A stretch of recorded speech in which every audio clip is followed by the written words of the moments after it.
우리가 흔히 하는 말 중에 유종의 미를 거둔다라는 말이 있죠. 여러분도 해보셨고 들어보셨을 거예요. 이 말의 뜻은 어떤 뜻입니까? 시작한 일을 마무리를 잘해서 아름다운 결과를 남긴다, 이런 뜻을 가지고 있는 말입니다. 이 말은 한자 수거 중에 유종지미라는 말이 있거든요. 거기서 나온 말이에요. 그래서 이 한자에서도 아름다운 마무리라는 그런 뜻의 유종지미라는 말이 있고요. 또 유시유종이라는 말이 있습니다. 이 말은 시작이 있으면 끝이 있다라는 그런 의미의 말입니다. 그렇습니다. 모든 것은 시작이 있고 끝이 있습니다. 우리의 인생도 마찬가지입니다. 우리의 인생은 이미 시작이 됐고요. 또 언젠가는 끝이 날 겁니다. 한국의 그 목회 데이터 연구소라는 그 연구소에서 지난 3월에 한국 교회 교인들을 대상으로 설문조사를 한 내용을 제가 보았습니다. 그 내용이 제목이 뭐냐면 한국인이 죽음을 대하는 자세라는 제목이에요. 한국인이 죽음을 대하는 자세. 그 중에서도 저의 눈길을 끌었던 것은 한국인이 생각하는 좋은 죽음이란 무엇인가? 다시 말하면 아름다운 죽음은, 아름다운 마무리는 과연 어떤 것인가? 라는 질문이었습니다. 그랬더니 많은 사람들이 대답한 중에 제일 많이 나온 대답부터 해서 이렇게 쭉 한 7가지 정도를 적어 놓은 것을 보았는데, 여러분 그래프를 한번 보시면 이게 잘 안 보이실 것 같으니까 제가 한번 알려드릴게요. 제일 많이 나온 대답은 가족이 나의 간병 과정에서 경제적 부담을 많이 느끼지 않게 하는 것, 이게 한국인이 생각하는 가장 좋은 죽음이다라는 거예요.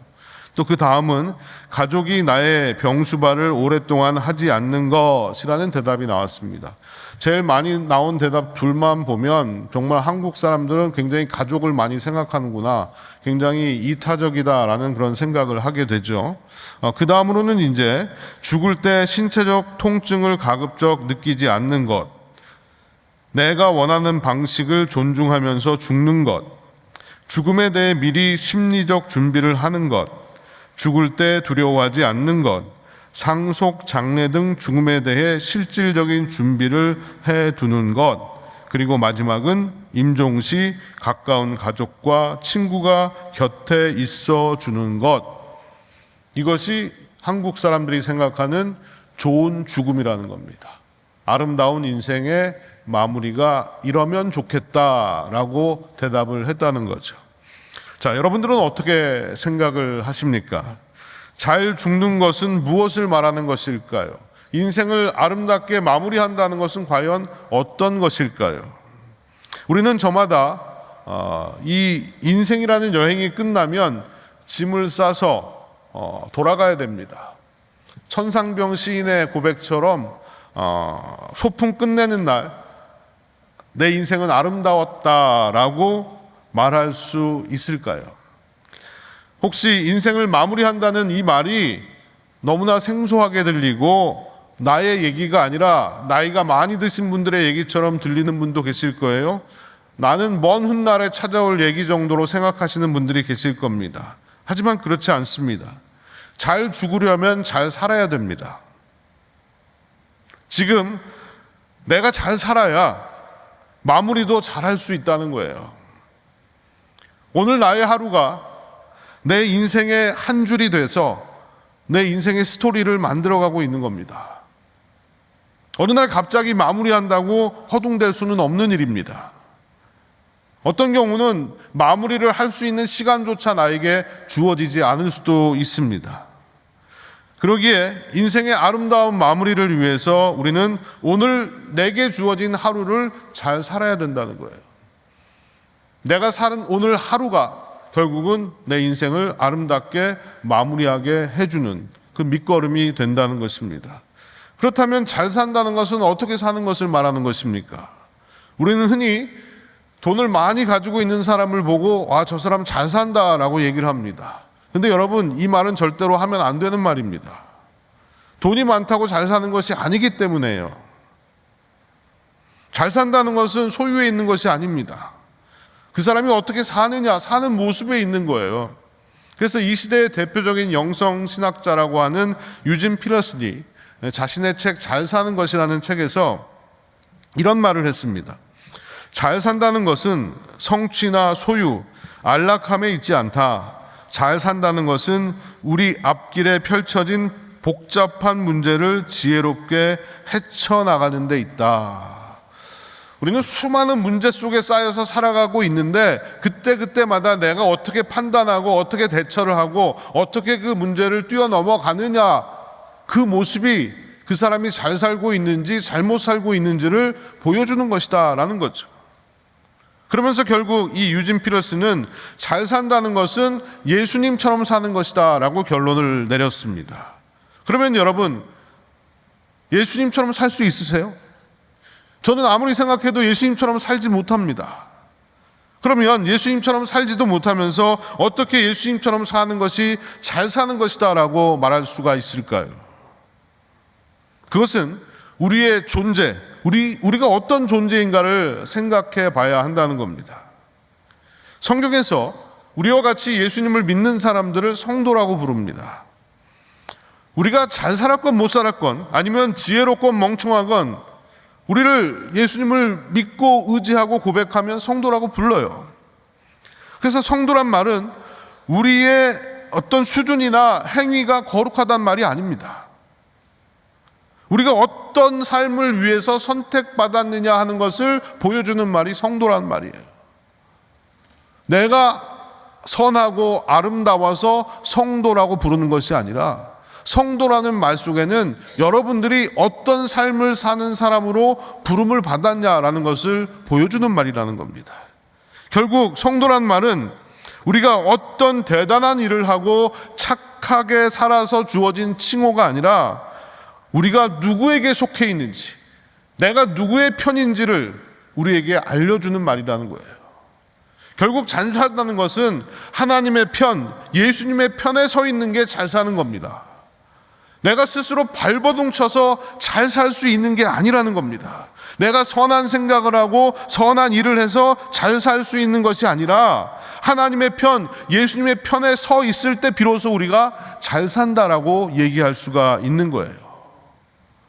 세상의 편에 서서 세상의 논리와 세상의 지시를 받으면서 사는 것이 아니라 예수님 편에 서서 예수님의 말씀을 붙잡고 그 깨달은 말씀으로 하루를 살아내는 것, 그게 잘 사는 겁니다. 내가 예수님의 편에 서 있어야 선한 생각도 하는 것이고 선한 행동도 하는 거예요. 여러분, 지금 우리가 사는 세상은요, 영적인 전쟁터입니다. 막 미사일이 우리 위로 막 왔다 갔다 하고요, 폭탄이 떨어지고요, 사람들이 죽어가고 있어요. 세상에는 이런 악한 영향력들이 있습니다. 제가 말하는 이 세상은 바로 하나님을 거스르는 악한 영향력이 지배하는 그런 상태를 얘기하는 거예요. 세상이 다 악하다라고 말씀드리는 건 아닙니다. 세상은 지금 우리가 살고 있는 세상은 그렇게 흘러가고 있어요. 잔인하고 또 죄를 저지르고 우리의 질병이 있고 아픔이 있고, 그걸 우리가 현실로 보고 있습니다. 제가 지난 주간에 한국 뉴스를 보면서 깜짝 놀랐습니다. 캄보디아에서 일어난 일들이 계속해서 보도가 되는데, 캄보디아에 있는 범죄 조직들이 그곳에서 활개를 치고 있는데 사람들에게 돈을 벌게 해준다고 속여가지고 사람들을 끌어들여서 감금하고 빼앗고 때리고 죽이고, 도저히 상상할 수 없는 일들이 그곳에서 일어나고 있다라는 이야기를 들으면서 저는 정말 충격적이었습니다. 어떻게 저런 일이 그냥 버젓이 일어나고 있고, 그런 일을 저지른 사람들은 재벌이라고 일컬어지고 있고, 이런 현실이 너무나 충격적이었어요. 그런데 여러분, 어디 거기뿐이겠습니까? 우리가 살고 있는 이 미국 땅도 치열한 영적인 전쟁터입니다. 그런데 이 전쟁의 땅에서 하나님은 지금도 일하고 계신다는 거예요. 지금도 구해내시고 있고, 지금도 하나님은 치유하고 계시고, 지금도 하나님은 심판하고 계시다는 겁니다. 그러면 우리가 할 수 있는 일은 무엇입니까? 세상의 편에 서지 아니하고 하나님의 편에 서는 일입니다. 놀아도 하나님과 같이 노는 것이고, 아파도 하나님과 같이 아픈 것이고, 또 고생을 해도 하나님과 같이 고생을 하는 거예요. 그게 성도라는 겁니다. 그래야 우리는 하나님이 주시는 말씀과 지혜와 은혜로 세상에 물들지 않는 삶을 살아갈 수가 있는 것이죠. 그래야 예수님처럼 사는 은혜가 우리에게 찾아온다는 겁니다. 그런데 쉽지 않습니다. 여러분도 잘 알고 저도 잘 압니다. 예수님 편에 서는 것이 어려운 일이라는 것을. 세상의 힘이 너무나 압도적이고 너무 크기 때문에 때로는 우리가 너무 작고 무력하게 느껴집니다. 세상을 거스르면 손해가 오고 아픔이 온다는 것도 우리는 잘 알고 있습니다. 그래서 세상에 순응하면서 세상이 주는 양식을 먹으면서 또 세상을 즐기고 세상을 찬양하면서 사는, 바알에게 무릎을 꿇어버린 수많은 사람들이 있다는 거예요. 어쩌면 저와 여러분도 바알에게 무릎을 꿇은 그런 사람들 중에 하나일지도 몰라요. 혹시 여러분 인생이 시시하게 느껴지십니까? 아니면 열정이 다 식어버리셨습니까? 왠지 자신이 없고 두려우십니까? 사는 것이 힘들기만 하십니까? 그러나 여러분, 하나님은 우리를 창조하실 때 그 누구도 무력하게 창조하시지 않았습니다. 그런데 왜 우리가 이런 무력감을 느끼면서 사는 것입니까? 그것은 우리가 하나님 편에 서지 않기 때문에 그런 거예요. 하나님 편에 서지 않기 때문에 힘도 없고 무력하게 이 땅을 살아갈 수밖에 없다는 겁니다. 여러분, 세상에서 살아남기 위해서 자꾸 세상의 편을 들지 마시길 바랍니다. 그것은 사는 길이 아니라 죽는 길입니다. 세상이 나를 잘 살게 해줄 수 있다는 생각을 버리셔야 된다는 거예요. 세상은 결코 우리를 잘 살게 해줄 수 없습니다. 캄보디아에 감금되어서 노예처럼 살았던 사람들, 대부분이 다 돈의 유혹에 넘어간 사람들입니다. 거기 가면 돈 잘 벌게 해주겠다고 하는 그 속임수에 속아서 그곳에 들어갔던 사람들이에요. 그들은 어떤 생각을 가지고 있었습니까? 세상의 편에 서면 세상이 나를 잘 살게 해줄 수 있다라는 착각에 빠져 있었던 거예요. 결국 이 사건은 우리에게 세상 편에 서 있는 사람들의 마지막이 어떤 것인지를 분명하게 보여주는 사건인 겁니다. 여러분, 부디 하나님 편에 서시길 바랍니다. 그래야 우리가 세상과 담대히 맞설 수 있는 것이고 세상과 싸워서 이길 수가 있는 거예요. 우리 힘으로는 이길 수가 없습니다. 하나님 편에 있어야 됩니다. 제가 의미심장한 얘기를 하나 들었는데요. 그 맹수들을 사육하는 사육사들이 맹수들이 있는 우리에 들어갈 때 꼭 가지고 들어가는 물건이 하나 있다고 합니다.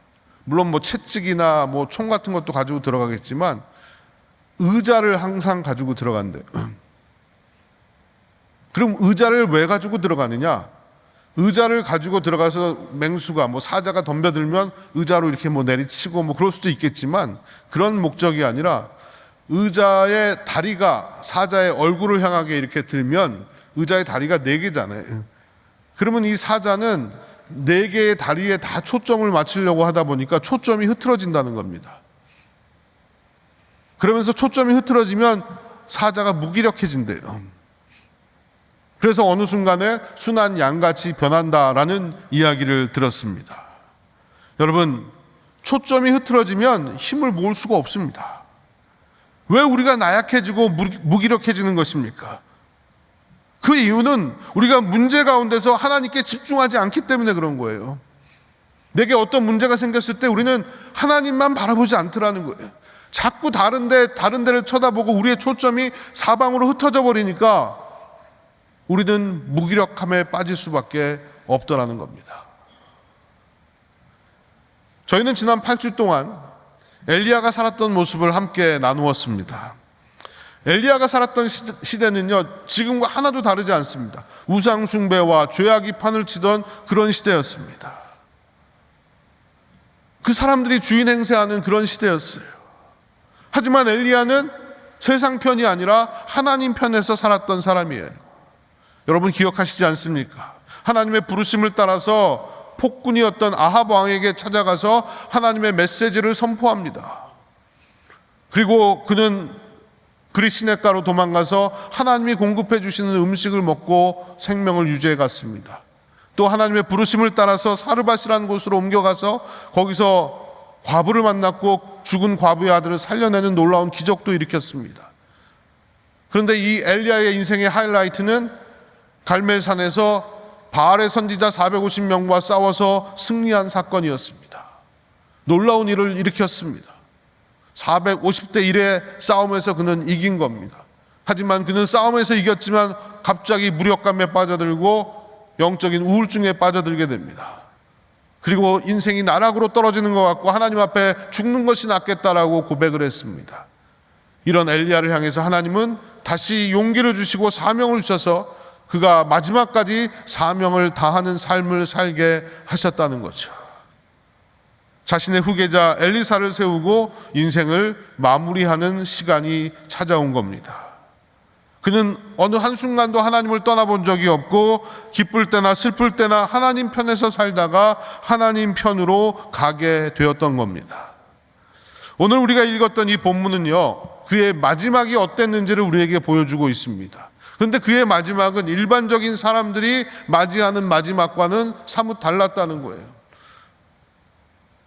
우리는 인생의 마지막이 찾아오면 죽음으로 인생을 마무리합니다. 근데 이 엘리야는 죽지 않고 살아서 하늘로 올라갔다고 성경은 말씀하고 있습니다. 오늘 읽었던 본문을 제가 다시 한번 읽어보겠습니다.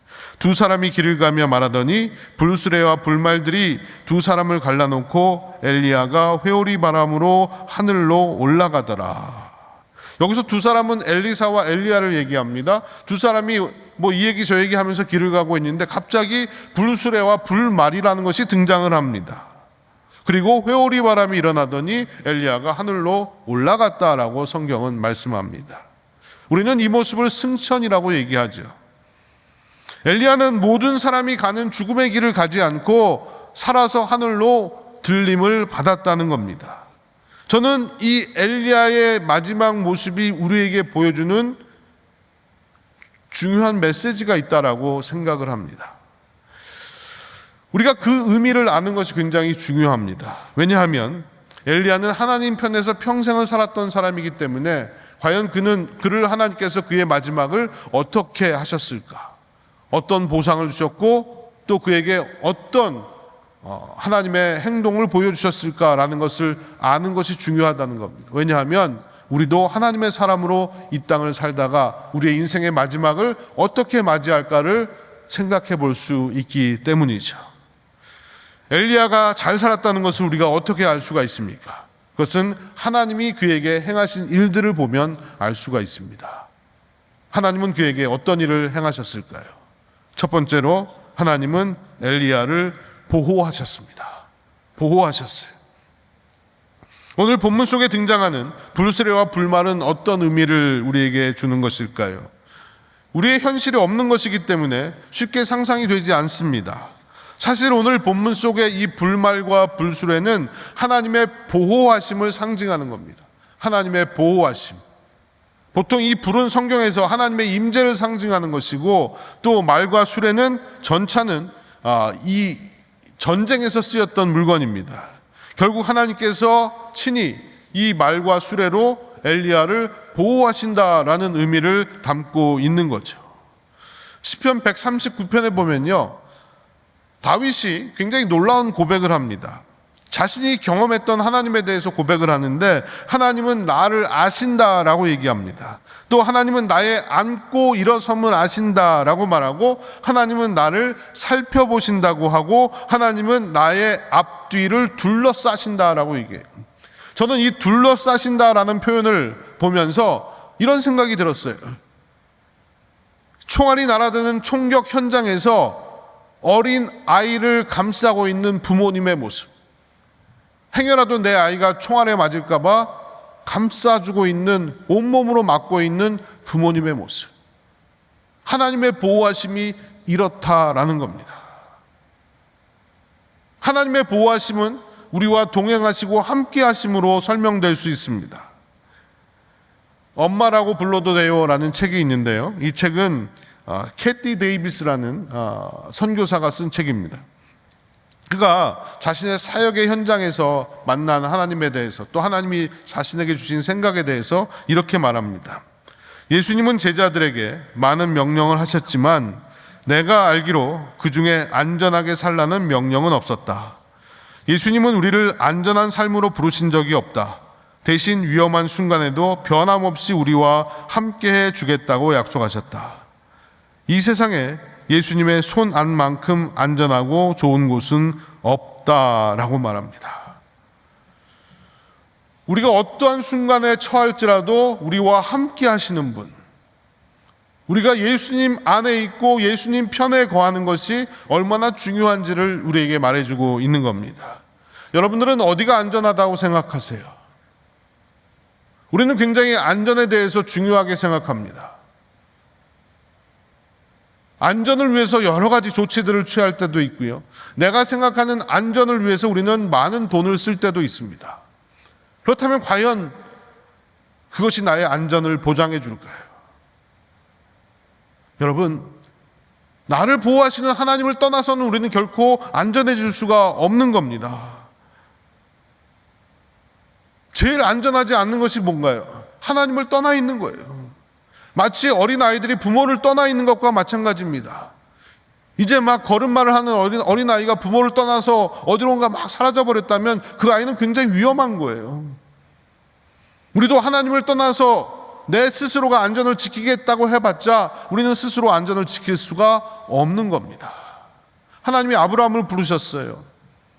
아브라함이 너무나 소중히 여기던 자신의 고향과 친척과 아버지의 집을 떠나서 내가 지시할 땅으로 가라라고 말씀하셨습니다.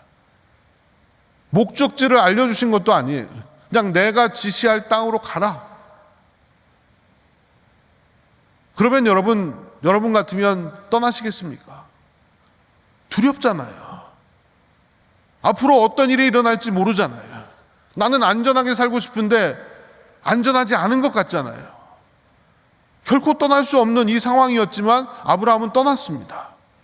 하나님이 그 약속을 지키시고 자신을 지켜주시는 분이라는 것을 믿었기 때문에. 여러분, 하나님이 함께 하시는 곳이 안전한 곳입니다. 하나님이 함께하는 삶이 안전한 삶이라는 거예요. 우리는 자꾸 이걸 걷어차고 있어요. 하나님이 함께 하시지 않아도 내 스스로 안전을 지킬 수 있다라고 착각을 하고 있는 겁니다. 여러분, 하나님이 여러분의 인생을 보호하신다는 것을 믿으십니까? 하나님이 나와 동행하신다는 것도 믿으십니까? 저는요, 오래전에 그림 하나를 보고 펑펑 운 적이 있어요. 그 그림이 어떤 그림인지 여러분께 한번 보여드릴게요. 이 그림인데요, 앞에 서신 분은 예수님이고요, 뒤에 서 있는 사람이 저는 저라고 느껴졌어요. 그림을 보시면 돌이 막 날아들고 있는데 예수님이 그 돌을 다 막아주고 계십니다. 막아주고 계신데 아주 작은 돌 하나가 튀어나왔어요. 그래서 맞은 거예요. 너무 아프다고, 괴롭다고, 힘들다고 짜증을 내고 불평을 냅니다. 그게 제 모습이었어요. 예수님이 양팔을 벌려서 나에게 찾아오는 모든 위험을 다 막아주시고 본인이 아파하시고 본인이 괴로워하시면서 나를 구원하시고 나를 살리셨는데 나는 나에게 찾아온 조그만 어려움도 견디지 못하고 힘들어하고 불평을 하고 있구나. 제 모습을 보는 순간 눈물이 나왔습니다. 내가 알지 못하는데 예수님은 나를 위해서 모든 위험을 다 막아주고 계셨구나. 나를 지키시고 보호하시는 분이구나. 그걸 깨달은 거예요. 여러분, 하나님은 엘리야를 끝까지 보호하신다는 것을 보여주시기 위해서 불수레와 불말을 준비해 두셨습니다. 잘 살려면 하나님의 보호하심을 믿고 살아야 하는 겁니다. 세상이 여러분 얼마나 불안합니까? 우리를 위협하는 것이 한두 가지가 아닙니다. 하지만 하나님은 당신의 백성들, 특별히 하나님의 편에 서서 사는 사람들을 지키시고 보호하시는 줄로 믿습니다. 여러분, 이 보호하심을 믿고 사셔야 돼요. 이 보호하심을 믿고 사는 자가 잘 사는 사람이고, 이 보호하심을 믿고 사는 자가 아름다운 인생의 마무리를 할 수가 있는 사람이에요. 하나님의 보호하심을 믿지 못하면 내 스스로가 발버둥 쳐야 되는 거예요. 결코 그 인생이 아름답다라고 말할 수 없는 겁니다. 두 번째로 하나님은 엘리야를 인정해 주셨다라는 겁니다. 여러분, 가만히 엘리야의 삶을 돌이켜보면요, 엘리야는 정말 고생만 한 것 같아요. 참 편안함과는 거리가 먼 인생을 살았습니다. 좋은 집도, 좋은 음식도, 좋은 옷도 없이 살았어요.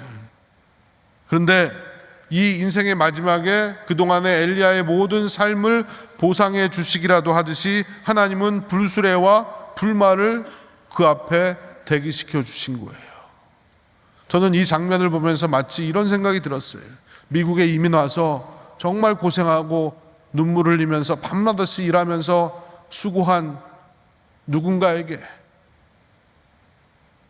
하나님이 영주권, 시민권을 동시에 가져다 주시는 그런 것과 같지 않을까라는 생각을 했어요.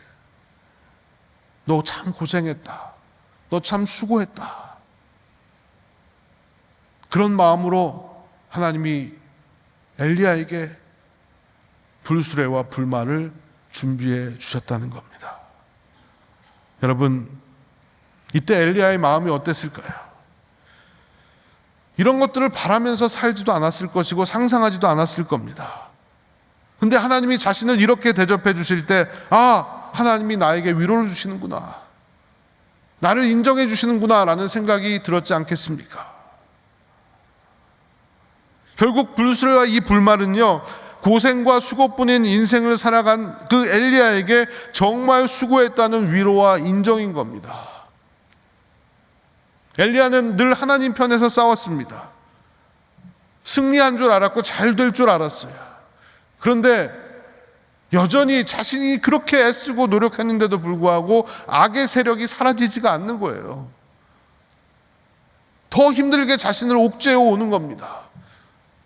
엘리야는 실망하고 좌절할 수밖에 없었습니다. 그렇게 싸웠는데도 무너지지 않는 그 악의 세력을 보고 허무한 마음이 들었을 것이고, 달랠 길이, 그 허무한 마음을 달랠 길이 없었을 거예요. 내 인생은 실패한 인생이고 헛수고만 했다라는 생각이 엘리야를 짓눌렀을 겁니다. 하지만 하나님의 평가는 달랐습니다. 비록 눈에 보이는 결과나 성과가 없는 것처럼 보일지라도, 엘리야, 너는 나를 위해서 열심히 살았다. 내가 너를 칭찬한다. 내가 너를 인정한다. 내가 너를 위로한다라고 하나님은 엘리야를 향해서 당신의 위로와 인정을 보여주신 겁니다. 이것이 엘리야에게는 큰 영광이 아닐 수가 없는 거죠. 저는 목회자로서 살면서 여러분들도 동일하시겠지만요, 종종 무력감을 느낄 때가 있습니다. 이건 좀 영적인 건데 설명이 안 돼요. 잘 설명이 안 되는데, 그냥 제가 무언가에 빨려 들어가면서 힘이 하나도 없고 아무것도 할 수 없고 그냥 어느 깊은 바닷속으로 누가 저를 막 끌고 들어가는 것 같은, 숨을 쉴 수 없을 정도로 답답한 그런 느낌을 느낄 때가 있어요. 물론 제가 약해서 그러겠죠. 근데 어느 날인가 제가 주일 설교를 다 마치고 집으로 가는데 또 그런 일이 생긴 거예요. 그냥 이유도 없습니다. 그냥 갑자기 힘이 다 빠지면서 내가 하고 있는 이 목사로서의 삶이 의미가 있는 것일까? 내가 이걸 계속 하는 것이 맞는 것일까? 제 자신에게도 너무 실망하고, 내가 목회를 하는 것이 정말 맞는 것일까? 하나님이 원하시는 것일까? 라는 여러 가지 복잡한 생각들이 막 몰려오기 시작합니다. 그런데 집에 갔는데요, 메시지가 하나 들어왔어요. 텍스트 메시지로. 어떤 성도님이 저한테 보낸 메시지였는데요, 뭐 여러 글을 쓰셨지만요, 그분의 얘기가 이런 얘기가 있었어요. 목사님의 설교가 사람을 살립니다. 저는 그분의 글을 보면서 제 마음이 막 격동하기 시작하는 거예요. 너무나 무력감에 빠지고 나는 아무것도 아니고 아무것도 할 수 없는 존재라는 생각 속에 깊은 바닷속을 헤매는 것 같았는데, 거기서 나를 건져준 것 같은 그런 느낌이 드는 거예요. 모르겠습니다. 그분이 왜 그런 메시지를 저한테 보내셨는지, 그리고 그분이 제 설교를 듣고 어떤 일이 일어났는지 자세히는 모르겠어요. 하지만 그분의 그 한마디 말에 제가 살았습니다. 그런데요, 제가 드는 생각은 하나님이 그분을 통해서 나를 건져내셨구나. 하나님의 생각은 내 생각과 다르다는 것을 보여주시는 거구나. 비록 한 사람일지라도 그 사람이 용기를 얻고 힘을 얻었다면 내가 하고 있는 이 사역은 결코 헛된 일이 아니구나. 하나님이 저에게 박수 쳐주시고 응원해 주시는 것처럼 제가 용기를 얻고 힘을 얻었습니다. 여러분의 인생도 다르지 않을 거라고 생각합니다. 여러분 사시면서 나의 존재에 대해서, 나의 삶에 대해서 회의가 생기고, 과연 이렇게 사는 것이 맞는 것인지, 내가 잘 살고 있는 것인지, 너무나 무력감에 빠지고 무너지는 순간이 있을 수 있습니다. 그럼에도 불구하고 하나님은 여러분을 인정해 주시고 여러분을 위로하시고 여러분에게 박수 쳐주시는 하나님이시라는 것을 잊지 마시길 바랍니다. 여러분들이 주님의 편에 서 있는 한, 여러분이 하나님의 말씀을 붙잡고 몸부림치고 있는 한, 하나님은 여러분의 그 모습을 기쁘게 보실 것입니다. 엘리야를 인정해 주시고 엘리야를 다시 세워주신 그 하나님의 놀라운 은혜가 여러분 모두에게 있기를 간절히 축원드립니다. 결코 쉽지 않은 삶을 살아가지만 내 자신이 무력감에 빠지고 힘들고 괴롭고 아무것도 할 수 없는 그런 상황에 빠질지라도 하나님 편에 서서 하나님이 주시는 위로와 인정으로 힘을 얻는 여러분들이 되시기를 주의 이름으로 축원드립니다. 마지막 세 번째로, 하나님은 엘리야에게 소망을 주셨습니다. 오늘 본문 말씀으로 돌아가 보면 엘리야가 죽지 않고 하늘로 올라갑니다. 엘리야가 어떻게 하늘로 올라갔을까요? 저는 어릴 때부터 찬송가를 많이 불렀는데요, 그 찬송가 가사 중에 주의 선지 엘리야 병거 타고 하늘에 올라갔던 일을 기억합니다, 이런 찬송이 있어요. 뭐 지금 찬송가에도 있지만, 그래서 저는 엘리야가 병거 타고 하늘에 올라간 줄 알았어요. 근데 제가 나중에 알고 보니까 이게 거짓말이더라고요. 이 찬송의 가사 중에 여러분 성경을 왜곡하는 가사들이 종종 있습니다. 찬송의 가사를 우리가 너무 믿어서는 안 되는데, 오늘 성경 말씀을 보면요, 엘리야가 불수레를 타고 불말을 타고 하늘로 올라간 게 아니라 회오리 바람을 타고 하늘로 올라갔어요. 성경에 여러분 보면 죽지 않고 하늘로 올라간 사람이 또 하나 있습니다. 그 사람이 에녹이라는 사람인데, 그 사람을 이야기하는 성경 말씀을 보면 어떤 단어가 가장 핵심인가 하면 동행이라는 단어예요. 동행. 그가 죽지 않고 하늘로 올라간 것은 하나님과 동행했다라고 이야기합니다. 하나님이 그와 동행하시고 그도 하나님과 동행했던 사람이에요. 엘리야도 마찬가지입니다. 그런데 또 한 분 하늘로 올라가신 분이 계십니다. 그분이 바로 예수 그리스도이십니다. 근데 예수님은 죽으셨어요. 인간의 몸을 입고 이 땅에 오셔서 십자가에 달려 죽으시고 그 다음에 부활하셔서 하늘로 올라가셨습니다. 데살로니가전서 4장 16절 17절을 보면 이런 말씀이 나옵니다. 주님께서 다시 오실 때 아직 살아있는 주님의 백성들은 엘리야처럼 바로 하늘로 올라가서 주님을 영접할 것이다 라고 이야기합니다. 결국 이 엘리야의 승천 장면은 앞으로 일어날 일들에 대한 예표라는 거예요. 우리에게 미리 보여주는 겁니다. 너희들도 하늘에 소망이 있는 사람들이라는 것을 보여주는 겁니다. 엘리야는 늘 병들어 있는 세상을 바로 잡으려고 했기 때문에 온갖 포커스가 이 현실 세상에만 있었어요. 그런데 엘리야가 하늘로 올라갔다는 것은 네가 영원히 거할 곳은 이 땅이 아니라 하늘에 있는 하나님이 예비하신 하나님의 나라다라는 것을 보여주는 겁니다. 영원한 안식, 궁극적인 안식은 이 땅에 있는 것이 아니라 바로 천국에 있다는 것을 보여주는 거예요. 여러분, 우리의 삶도 이 땅이 끝이 아니라 천국이 예비되어 있음을 믿으시길 바랍니다. 우리에게 이 땅을 넘어서 천국을 누리게 하시려고 예수님께서 오셔서 십자가에 달려 돌아가시고 부활하시고 승리하신 거예요. 그걸 위해서 예수님이 우리를 위해서 그 아픔과 고통을 견디시고 죽음을 이기셨다는 겁니다. 여러분, 예수 그리스도를 나의 구주로 믿는 자들, 그리고 하나님 편에 서는 자들은 분명 천국 소망이 있는 겁니다. 이 땅을 사는 동안 여러분 최선을 다해서 사셔야 합니다. 하지만 동시에 우리는 이 땅 너머의 세상을 바라볼 수가 있어야 돼요. 나그네의 삶을 끝내는 날 우리를 사랑하시는 예수님과 영원히 거할 그 집을 소망하면서 살아야 된다는 겁니다. 너무 이 땅에 힘들고 어려운 삶에 집착하면서 조그만 실패에 모든 것을 잃은 것처럼 생각하지 마시고요. 그냥 이 땅은 잠시 왔다 가는 겁니다. 누구도 여기서 영원히 살 사람은 없습니다.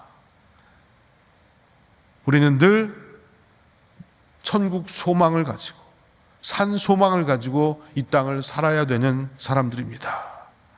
바울이 이렇게 얘기하죠. 고린도후서 4장 16절에서 18절을 보면요, 그러므로 우리는 낙심하지 않습니다. 비록 우리의 겉사람은 쇠약해져 가지만 우리의 속사람은 날마다 새로워지고 있습니다. 우리가 잠시 받는 가벼운 고난은 그 무엇과도 비교될 수 없는 크고 엄청난 영원한 영광을 우리에게 가져다 줄 것입니다. 그래서 우리는 보이는 것을 바라보지 않고 보이지 않는 것을 바라봅니다. 보이는 것은 잠깐이지만 보이지 않는 것은 영원하기 때문입니다. 보이는 것은 잠깐이지만 보이지 않는 것은 영원합니다. 여러분, 부디 이 보이지 않는 것에 대한 소망을 잃지 말고 하루하루를 살아가실 수 있기를 바랍니다. 아프리카의 어느 족속은요, 사람이 죽으면 그가 떠났다라고 얘기하지 않고 도착했다라고 이야기한다고 합니다. 저는 참 이 말이 의미심장하다고 생각합니다.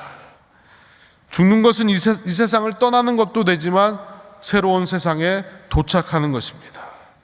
예수님께서 미리 가셔서 우리를 위해서 예비하신 그 천국에 우리가 도착하는 것이 곧 죽음이라는 겁니다. 여러분, 영원한 소망을 품고 사는 사람은 이 세상이 두렵지가 않습니다. 이 땅에 집착하고 이 땅에 연연하지 않습니다. 하나님을 대적하는 세상에서 하나님을 따르는 삶이 힘들고 어려운 여정이라는 것을 잘 압니다. 편안하고 안락함을 포기해야 될 때도 있습니다. 먼저 그의 나라와 그의 의를 구하는 것이 얼마나 힘든 일이라는 것을 우리는 잘 알고 있습니다. 하지만 우리는 하나님이 나와 함께 하신다는 것을 믿고 천국의 소망을 가지고 하루하루를 이 땅과 싸워서 이기며 견디며 살아가야 되는 사람들인 줄로 믿습니다. 여러분, 내가 아무리 힘쓰고 애써봤자 우리는 세상 앞에서 너무나도 연약한 존재일 뿐입니다. 부디 하나님 편에 서서 살아가시기를 바랍니다. 하나님이 생각이 나의 생각이 되고 하나님의 말씀이 나의 삶을 움직이는 동력이 되고 하나님의 말씀을 붙들고 살아갈 수 있어야만 우리는 이 땅에서 승리하며 살아갈 수가 있습니다. 연약한 우리에게 하나님은 함께 하신다고 말씀하셨습니다. 하나님은 우리를 인정해 주시고 위로해 주실 것입니다. 그리고 하나님은 우리에게 소망을 주셨습니다. 이 소망, 이 위로, 하나님의 함께 하심을 믿으면서 이번 한 주도 승리하는 여러분들이 되시기를 주의 이름으로 축원드립니다. 기도하겠습니다.